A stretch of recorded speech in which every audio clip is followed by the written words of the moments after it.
Hello and welcome back to A Better World. This is your host Mitchell J. Rabin, and I'm very glad you're joining us again today. Today we are going to have a very interesting show. We're going to be exploring the depth of energy science, largely from the point of view of the ancient Chinese tradition of Taoist cosmology and energetics. There's a long, rich, multi-thousand-year tradition in China that goes back to exploring what it is to have a subtle energy body, as well as to have a physical body, of course, and through the practices of meditation, and then later on, such others as Tai Chi Chuan, Qi Kung, and the like, there has been developed a long and very rich, refined technology, if you will, to use a modern term. And our guest today, Michael Winn, has been a student of these and a scholar in them for the past numerous decades. He has traveled the world studying, he has traveled the world teaching these practices. He's been bringing students to China, to the sacred mountains of China, and I've been one of those students on those trips a few times, going and studying with local masters, Taoist masters, priests, and the like, on these incredibly beautiful ancient mountains, which people always feel are actually speaking to them. So Michael is going to be speaking with us about the richness and the potential of these kinds of healing and spiritually developed technologies, so we can all know more about what it is that's going on. Michael, great to have you. Beautiful to see you again. So, if you would, that was a big introduction about an incredible subject that you and I have been students of for a long, long time, and have done 35 years for me. Yes. Wow. And how would you begin to unfold it? What should people know from the outset about the larger picture, and then we'll come in more specific? I think everybody is curious to know, like, how does a human consciousness operate? How does a body-mind operate? You know, is it systematic? Or is it kind of just all fuzzy, mystical, like, where do I come from, and what do my feelings come from? And just one big mystery. yeah, it's just like... distinct from, let's say, psychology... atomizing it. Well, I mean, science has been trying to break it down, but they have not done a very good job. You know, they compartmentalize it. They have psychology, and they have biology, and they have various sciences that are trying to analyze what a human being is, but they don't really empower human beings to understand themselves. That's the problem. It's not holistic, it's analytical, which means literally in ancient Greek to break down. Right. That's what I'm saying. So it's not they holistic. end up not putting Humpty Dumpty back together So again. what I discovered, a long time ago was, and by the way, I'm a big fan of science. I'm not dissing it. I appreciate their research and what they discover. So I'm a modern person, okay? In an ancient body. What I discovered was that the Chinese have an ancient science. They had it's a different kind of science, though. It's a holistic science. Yes. And it's science in the sense that it's totally systematic. So you have, like in Chinese medicine, you've got a map of the body, the meridians that connect to different organs, and the energy channels, and how that generates various feelings and emotions and personality. And so you actually have a map. And organs and tissue. Yeah, but you have a whole map of how our mind works, and how the various pieces interact. And the fundamental driver of it, of course, is this thing they call qi, which is just like subtle energy. Life force. Life force is what it means. And what I realized is that actually the Chinese and the modern Westerners have a lot in common. They want a systematic approach to understanding life, but the Chinese approach was holistic, and looked at the whole person, and looked at this energy as the underlying all these other phenomena, which science was kind of studying the phenomenon, but not the energy underneath it. Right. And that's a very good way of putting it. One started at where it all began, the other one is tracing it back. So just to show you, I think the kind of displacement in science, because you have all these like brainy scientists, okay, brainiacs, and they're brain and head centered. And so they tend to study the brain, okay, and think, the brain is the center of the mind and blah, blah, blah, blah. Well, the Chinese model is that, actually the brain is controlled by all the heart and all the other organs and the intelligence that resides in the entire body-mind. And so all of our science is based on all these studies of the brain, but those may be secondary effects. All those MRIs and all those things you're studying, those could be totally secondary, controlled by other things which they're not even studying because it's just off their map. Right. It's not on there. In fact, really, the brain in Chinese medicine is called the Sea of Marrow. Yeah, it's an considered to be a curious organ. Different, right? It's considered to be a curious organ, not one of the primary like manufacturers of feeling, of thought, and organ, kidney. It actually processes liver. things, but it doesn't actually generate them. And there's been lots of actually modern science to back that up. Yes. That the heart is generating a field 30 times as powerful as the brain. Okay. Yes, exactly. So that's why the Chinese They call the Chinese call the body mind, they call it the heart mind. Yep. Okay. So they said the heart is the ruler of everything. So they had these insights thousands of years ago. Okay. But long before we had all these tools to do it, because they were using the human body actually, which is the most amazing and precise scientific tool that exists. We can measure things with our consciousness that no tool can ever possibly measure. We can sense things, we can know things. But a lot of that's atrophied. It's not being used currently, and people don't trust it, or they call it woo-woo or superstition or this and that. And it's true that, what happened is there became a divide between science and religion, okay? And in that middle ground is where I would like to go. We could call that spirituality, but I like to call it spiritual science or energetic science. Right. And because I see that modern science and religion, let's just take the big religions, they have the same root. They're both, scientists believe that there's some fundamental laws of nature and faith in that. They're having faith in those laws. And on the other side, you have people who have faith in God, whatever their version of God is. And God's laws. Yeah. So you have faith on both sides, actually. Yes. They're both belief systems. They're both belief systems. That's what I'm trying to say. Yeah. But instead of like talking past each other and saying, my God of science or my God of, whatever of my understanding is, and arguing about it, why not have something that's like verifiable by humans themselves? Like, hey, does this work for me? Can I feel the energy? Can I manage it? Can I be empowered? Giving some primacy to the subjective experience, not just the objective, that we have both interacting together. Well, here's the analogy I like to make about energetic science versus modern empirical science. So empirical science, you have a laboratory and the scientists set up the experiment and everybody has to get the same results, okay? But that doesn't work for human beings because each one of us is unique. And we're not getting, so in energetic science, you set up a laboratory, you have a practice. Okay, do this breathing practice, do this energetic movement practice, to change your energy system around and whatever. Move the chi. Move the chi, whatever, become healthy, become radiant, become enlightened, whatever, you can take it to whatever level you want. But so you have, say, 10 people that do the exact same practice. You will get 10 different results because each one of them is unique. But what is important here is that each person gets some result. Okay, or they notice like, oh, what's the effect for me? And I got this result. But because human beings are so unique, we're like we're bio-individual. We take that light and we refract it in different ways. We are bio-individual, and we're going to, and psycho-bio-individual, frankly. So it's pointless to try and build up this empirical science and say, well, this is what's true about all humans, because it's not. Okay? This is why it doesn't work, and this is why they haven't found a cure for cancer, because everybody's so unique. They spent hundreds of billions of dollars trying to find this cure for cancer.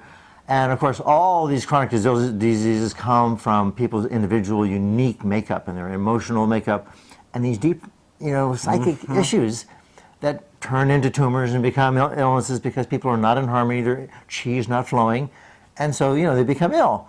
And they get ill in their own unique way, is what you're saying, right? Yeah. So that's why one size doesn't fit all when it comes to this idea of a cure. And they have they have the wrong attitude about it, like we have to kill the disease. Right. Whereas in a holistic model, it's a war metaphor. The disease is actually a healthy communication.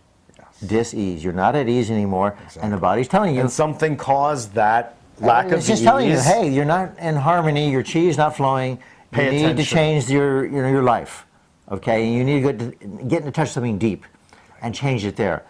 Well, so Western medicine, and by the way, my father was a heart surgeon. And your grandfather was? Yeah, he was a doctor too, a general in the Army, medical corps. No, you do come from a lineage of medical doctors. So I have total respect for Western medicine, and it has many skills and many talents, but it has an atrocious record with chronic illness, and that's because it's not looking at the whole person.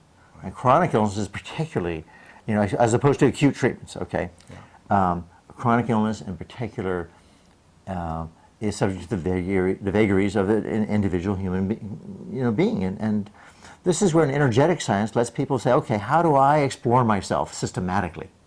Not just like, I'll pray to God, I hope that I get cured. I mean, that can help. I mean, you're focusing your chi. It's a form of Healing. Of healing, yeah. Sure. Or just going the other end and getting chemotherapy and radiation and all these other things, okay?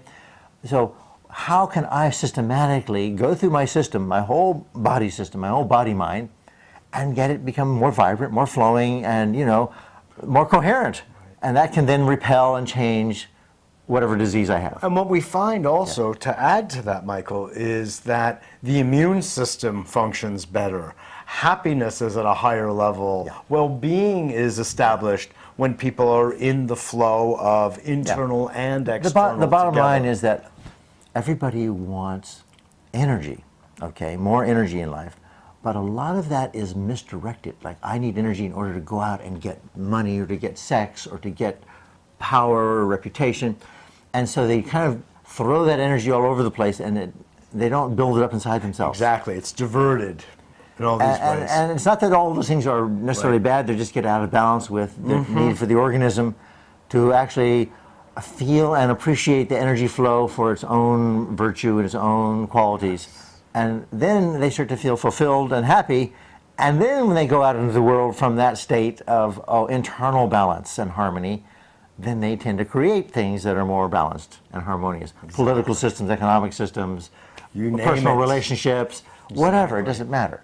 That's right, absolutely. So you're right. You have the focus of the West especially has always traditionally been to the outside, building an external framework, and the Chinese and other indigenous traditional cultures have been focused on building the internal framework. So I'm interested actually in the interaction between the two. Yeah. So I'm taking both ancient are Chinese simultaneous. science, and I want to know, okay, how do we take this and apply it in a Western society, to Western body minds? Because we are very externally oriented and accomplishment oriented, achievement goal oriented, okay? Yeah. So I think that that's what's going on right now, is actually a kind of a dialogue and an exchange between how do you adapt to these ancient Chinese ways and from their culture, which is different than ours, a group mind culture versus the individual rugged individualism of the West. So all of this is what I've been translating and adapting for the last 35 years. So when you teach at your retreats, for instance, and you teach people Qigong and Tai Chi Chuan and the inner alchemy, what is it that is going on?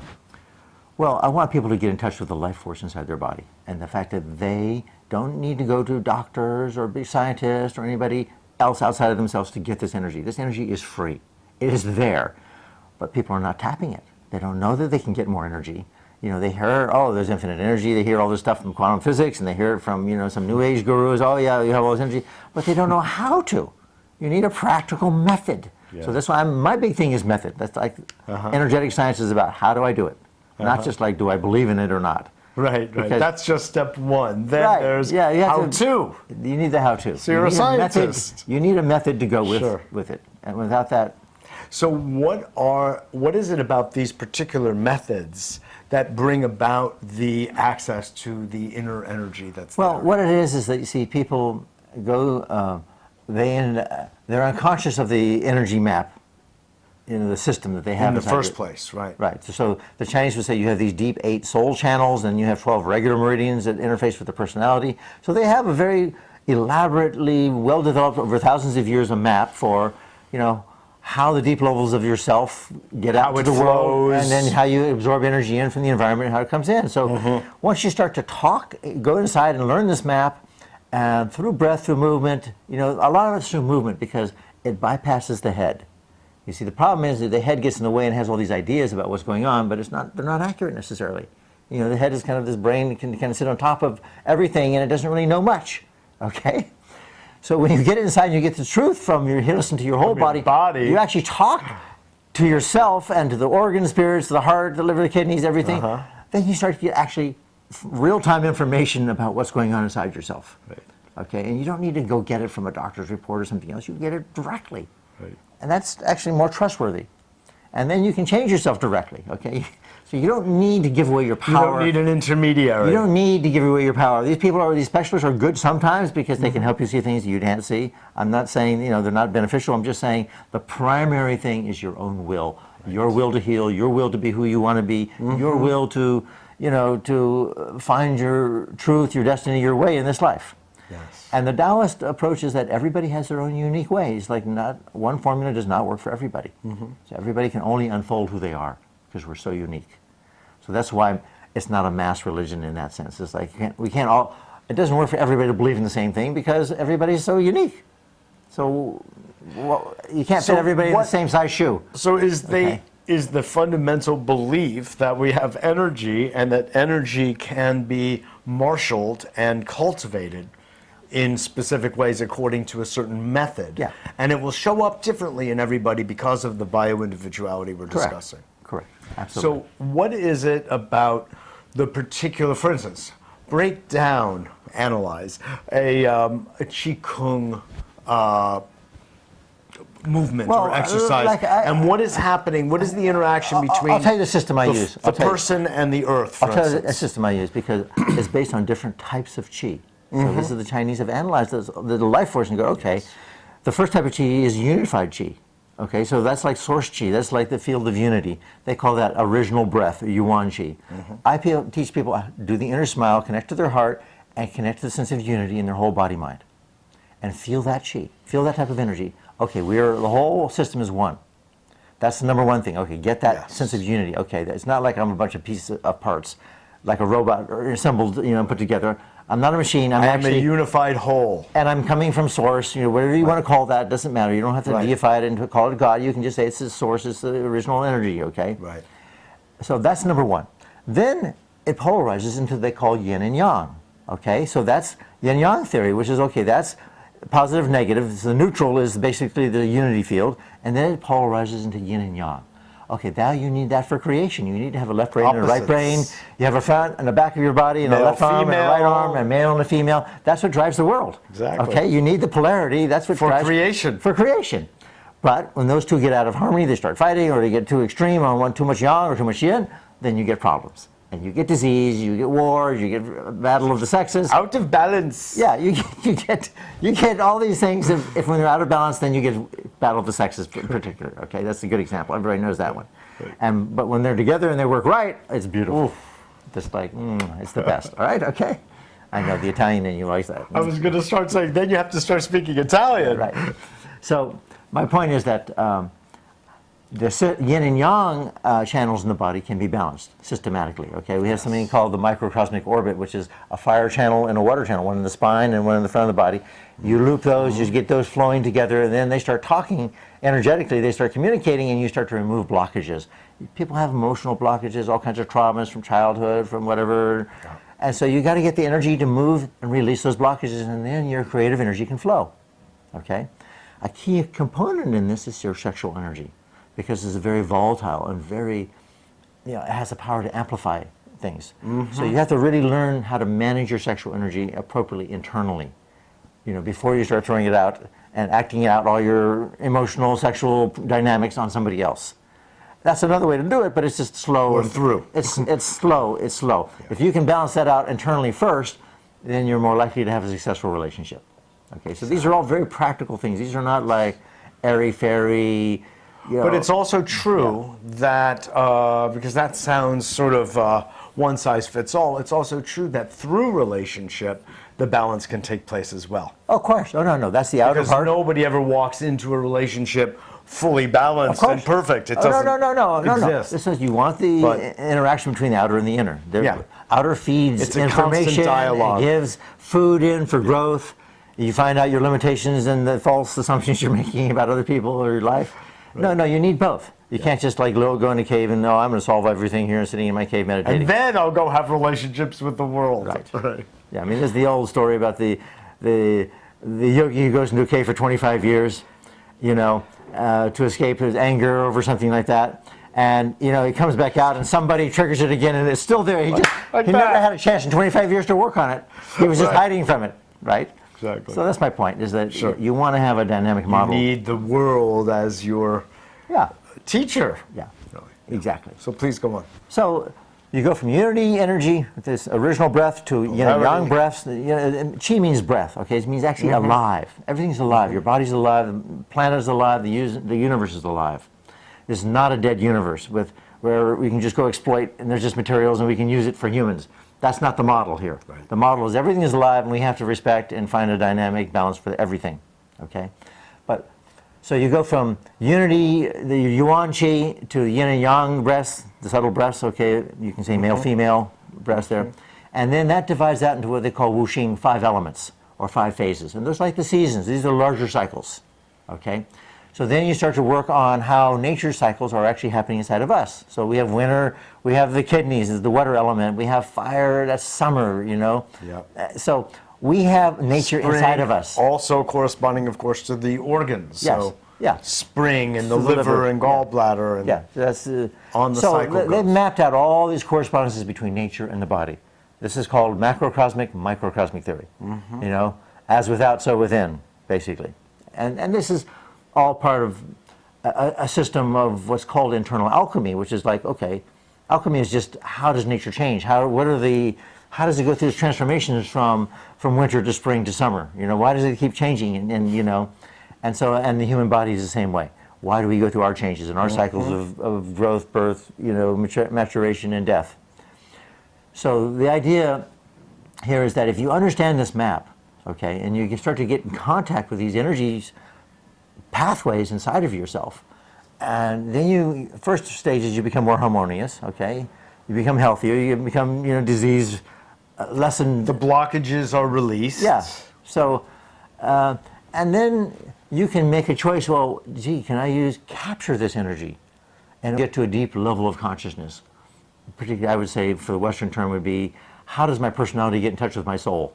Okay, because the soul is a very abstract idea in the West. Sure. It's just a religious term, and like, what does it mean? Okay, but the Chinese have very, you know, this is the heart mind versus the ling. Okay, what they would call the ling qi, or the energy of the soul. It's called the inner heart, the ling, as opposed to the outer heart. Heart mind. As opposed to the heart mind, which deals with the world. Okay, so this would be your soul in the Western terminology, and I think that that's the major hurdle for most people in their spiritual development. Is they're kind of wandering around inside their personality and their body, and the senses are limited, and the soul is kind of like our connection, or how we plug into the cosmic grid of matrix of time and space and information. So if you get your personality just to get in touch with your soul, you're now plugged in, because the soul is totally Most people, this is a very important point, I believe, I agree with you completely. People act in the world as though the personality is the beginning and the end of the whole game, without looking at the substratum, which is, as you say, this soul level, the intelligence but that's connected I just want to separate it entire- out for some of the religious terms of soul, how they appropriated it, and because they used to, you know, like the Christians themselves used to have the body, mind, the soul, and the spirit. They used to make these different various distinctions that all got kind of erased. Exactly. So I'm using it in a neutral term as like a deeper level of integrated Spiritual self-consciousness that is connected somehow to the rest of the universe. Right. Okay. You could even call it bioelectrical connectedness. Whatever you want, language you can create your own language that makes you happy. But It's making me very happy. you look happy. I thought you're straight. You're smiling. And It's because of you. you know what? You look bioelectrically connected. I am plugged in. Where's that plug go? Can I get it? You cannot see it. It is cosmic in nature. Okay. Please tell us more. We only have a few more minutes. All right. So anyway, this is what I'm trying to say is that you can approach all this systematically without falling into superstition or absolute. I have to join this religion or this dogma. Ritual versus scientific dogma. Like the science is like very dogmatic, even though they claim that they're all hypotheses, but in fact, belief systems. it becomes entrenched, and you have a whole economic basis for defending it, and protecting jobs and positions, and so it doesn't want to change. And then you have to get these young new scientists that will come in and blast it and say, the whole theory of quantum mechanics is false, and it's atomizing these things, and it's really these energy waves, deep scalar waves, which are like yin-yang waves, underneath everything. So you're going to have new levels of science coming in, which will completely overthrow the old science, okay? And just like you'll have new... as in quantum and Newtonian. And there'll be a whole new scalar science, for example, okay? But which is actually very similar to what the Taoists have been saying. So the Taoists realized a lot of these things thousands of years ago and built an energetic science around it. And we're just now kind of like saying, hey, wow, how can I use that and adapt it for me as a modern? And so that's why I teach retreats in North Carolina. You know, we have very low-cost retreats, 5-day retreats where people can immerse themselves in this. Study Qigong, Tai Chi Chuan, inner alchemy, different Taoist this practices. is I love it. Healing Tao. I've been there. They can find out about this on the Healing Tao USA site. Okay. And that's Tao spelled T-A-O, Healing Tao, T-A-O, USA.com. Yeah. That'll, if people are interested in finding out more about that, they could go to that. Exactly. But yeah, I think that well, you have the whole retreat spelled out on your chest. yeah. Well, this is actually about the I Ching. This is an ancient Chinese. The foundation text for ancient Chinese culture is about yin yang, divination, about how these are spiraling and creating combinations of change. Yes. But ultimately, you know, they have 64 changes of, you know. In some way, it's actually like an ancient computer. It is like an ancient computer, and it's based on the same number of components as we have in our genetic code. Okay, there's 64 codons. Right. So there's been books written about how the ancient Chinese somehow knew about genetics and knew about how all the combinations of change could be combined to form, you know, our body, our makeup of our body mind. So they have an energetic science that's very ancient, and who knows where they got it and how they're so smart about it. Okay, but they do have it. That's all I'm just saying. It's in their DNA. And it's been tested and used in their culture. That's right. And now there's a process where it's being integrated into Western culture. Yes, exactly. And I think it's challenging some of the assumptions of, you know, Western medicine, biology, Western sports, exercise, everything. Energetic exercises is basically what Qigong and Tai Chi are. Right. So I teach a thing called Tai Chi for enlightened love, which is like how to connect to this original breath as original source. Yes. And so to me, if you can balance out, you know, energies of, like, say, you've heard of the science of feng shui, okay? This is basically talking about a matrix, that there's energy coming in from north and south and east and west, from heaven above and earth below, and that we are at the confluence of all that. A human being can actually be like a traffic cop or a director and saying, okay, I need more of this chi from here, I need more energy from heaven, I need some more grounding from earth. Yeah. We can actually be that orchestra conductor or the traffic cop or whatever metaphor you want to use to guide that conduct chi. And move. So there are consciously and deliberately distinct from unconsciously, and it just happens the way it happens. So there are certain forms that help you do that. So I teach 6 healing sounds that opens up each organ. Okay, yes. You do a heart sound. You know, so it's like you're releasing trapped heat in your heart. Okay, you know, or you know, you're releasing something from your liver, like letting the steam off. You know. So these different sounds, the Chinese are which is connected, by the way, to the emotion of anger. Yeah. So the Chinese are very like body-centered. They're like, how does that, you know, what does that body need, and how does it work? The only thing we don't have is an excess of time here. Oh, okay. So, but this has been really fascinating, and I want to just thank you so much, Michael Linsky.